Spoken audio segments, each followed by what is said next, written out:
Good afternoon students. जैसा कि आप लोगों का फर्स्ट वीडियो आप लोगों की अपलोड कर दी गई थी, सेकंड वीडियो भी आप लोगों की अपलोड कर दी गई थी और आज जो टॉपिक है उसकी थर्ड वीडियो आज अपलोड होगी। चलिए टॉपिक को स्टार्ट करते हैं। देखिए, हम चर्चा कर रहे थे साउथ अफ्रीका के बारे में। साउथ अफ्रीका भी एक डेमोक्रेटिक कंट्री है और साउथ अफ्रीका की जो कैपिटल है प्रोटोरिया है। वैसे तो साउथ अफ्रीका में 3 कैपिटल है, वक्त जो मुख्य कैपिटल है वो है प्रोटोरिया। और साउथ अफ्रीका एक डेवलप कंट्री है इन अफ्रीका कॉन्टिनेंट में। वैसे आप लोग जानते हैं अफ्रीका कॉन्टिनेंट के बारे में कि ये डार्क कॉन्टिनेंट है, साथ में सबसे पुअरेस्ट कॉन्टिनेंट में से एक है। बट ऐसे तो पुअरेस्ट है, बट मिनरल्स के मामले में दुनिया के सबसे रिचेस्ट कॉन्टिनेंट में से एक है। अफ्रीका कॉन्टिनेंट की एक कंट्री है साउथ अफ्रीका। इसके बारे में मैंने आपको कई बार इंट्रोडक्शन में भी बताया है और आज भी इसी टॉपिक को आगे हमें पढ़ाना है, इसी देश के बारे में हमें और पढ़ना है। देखिए आगे स्टार्ट करते हैं। The African National Congress, a group of people who led the struggle against the apartheid, and their most well known the leader Nelson Mandela fought this apartheid systems for the several years is finally succeed in 1994. South Africa became a democratic country which people of all races were considered equal participation. Why do we have a regular election? We all already read the previous chapter that people make the decision in a democracy through the voting. In election, people elect leaders to represent them. These representative take a decision on behalf of। देखिए, आपको जानकारी दे दूं कि जो अशोध लोग हैं, पहले मैं आपको जानकारी दे दूं, जो अशोध लोग हैं जिन्हें हम ब्लैक के नाम से जानते हैं, अशोध लोगों को साउथ अफ्रीका में वोट डालने की इजाज़त भी नहीं थी। देश की सबसे अच्छी ज़मीन जो शोध लोगों के लिए आरक्षित थी और अशोध लोगों को खेती करने के लिए सबसे घटिया ज़मीन मिलती थी। इससे पता चलता है कि अशोध लोगों एवं भारतीय लोगों को श्वेत लोगों के बराबर नहीं माना जाता था, उनके साथ भेदभाव किया जाता था। दक्षिण पश्चिमी हिस्से में एक शहर था सोवोटो, जहाँ सिर्फ अश्वेत लोग ही रहते थे। हेक्टर पीटरसन वहीं रहता था। वहाँ के श्वेत लोग अफ्रीकन्स भाषा बोलते थे। हेक्टर और स्कूल के अन्य विद्यार्थी इस भाषा को सीखने के लिए जोर डाला जा रहा था, जबकि वे अपनी भाषा जुलू सीखना चाहते थे। हेक्टर अपने सहपाठियों के साथ मिलकर अफ्रीकन्स सीखने का विरोध कर रहा था। दक्षिण अफ्रीका की पुलिस ने विरोध करने वाले इन लोगों की बड़ी बेरहमी से पिटाई की और भीड़ पर गोलियां बरसाई। उनमें से एक गोली हेक्टर को लगी और वह मारा गया। यह 16 जून 1976 की घटना है। और अफ्रीका राष्ट्रीय कांग्रेस के जो अध्यक्ष थे और साउथ अफ्रीका के जाने माने नेताओं में से एक हैं और नोबेल प्राइज़ विनर भी हैं, डॉक्टर नेल्सन मंडेला। और इनके बारे में आज आपको मैंने एकदम इंट्रोडक्शन में ही बताया था और आज भी आपको इनके बारे में थोड़ा पढ़ना है कि नेल्सन मंडेला ने रंग भेद के खिलाफ बहुत लंबे समय तक एक संघर्ष किया। अंततः 1994 में उन्हें सफलता मिली और दक्षिण अफ्रीका एक लोकतांत्रिक देश बना। तब से सभी जातियों के बराबर के लोगों को बराबर माने जाने लगा है। आइए हम समझने की कोशिश करते हैं कि सरकार के लोकतांत्रिक होने पर हमारे लिए क्या मतलब है।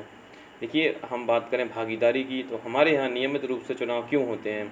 आपने पिछले पार्ट में ही पढ़ा होगा कि लोकतंत्र में लोग निर्णय लेते हैं, चुनाव में वोट देकर अपने प्रतिनिधियों को चुनते हैं। ये प्रतिनिधि ही लोगों की तरफ से निर्णय लेते हैं। यह मानकर चला जाता है कि प्रतिनिधि निर्णय लेते वक्त लोगों की ज़रूरतों और मांगों का ध्यान रखेंगे। सभी सरकारों को एक निश्चित समय के लिए चुना जाता है। जैसे कि हमारे देश में जब विधानसभा और लोकसभा के लिए चुनाव होते हैं, जो भी कैंडिडेट चुने जाते हैं मात्र वो 5 साल के लिए चुनाव होते हैं और हर 5 साल में भारत में लोकसभा और विधानसभा के चुनाव कराए जाते हैं। देखिए, एक बार चुने गए जाने के बाद सरकार 5 वर्ष तक सत्ता में रहती है। सरकार फिर से सत्ता में बना रहना तभी संभव है जब लोग उसे बार बार चुनें।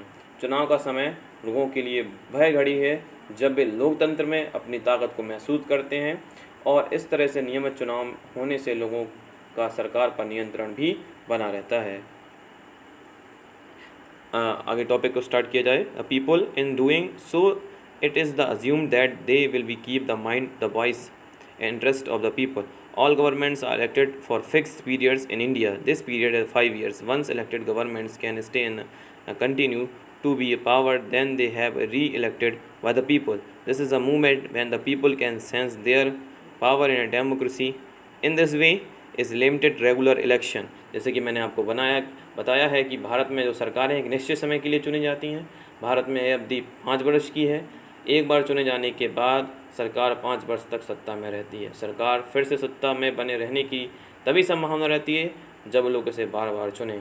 चुनाव का समय लोगों के लिए वह घड़ी है जब वे लोकतंत्र में अपनी ताकत को महसूस करते हैं, और इस तरह से नियमित चुनाव होने से लोगों को सरकार पर नियंत्रण भी बना रहता है। देखिए अब आगे टॉपिक है other way of participating. Election are usually held on a 5 years।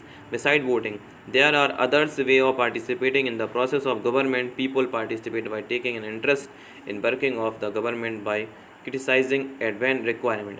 In August 2005, when a particular government increased the electricity, people expressed their disapproval very sharply. They looked out of rallies and also organized a signature campaign. The government tried to explain and define its decision, but finally listened to the people's opinion and withdraw the increase. The government had to change its decision because it is responsible to the people.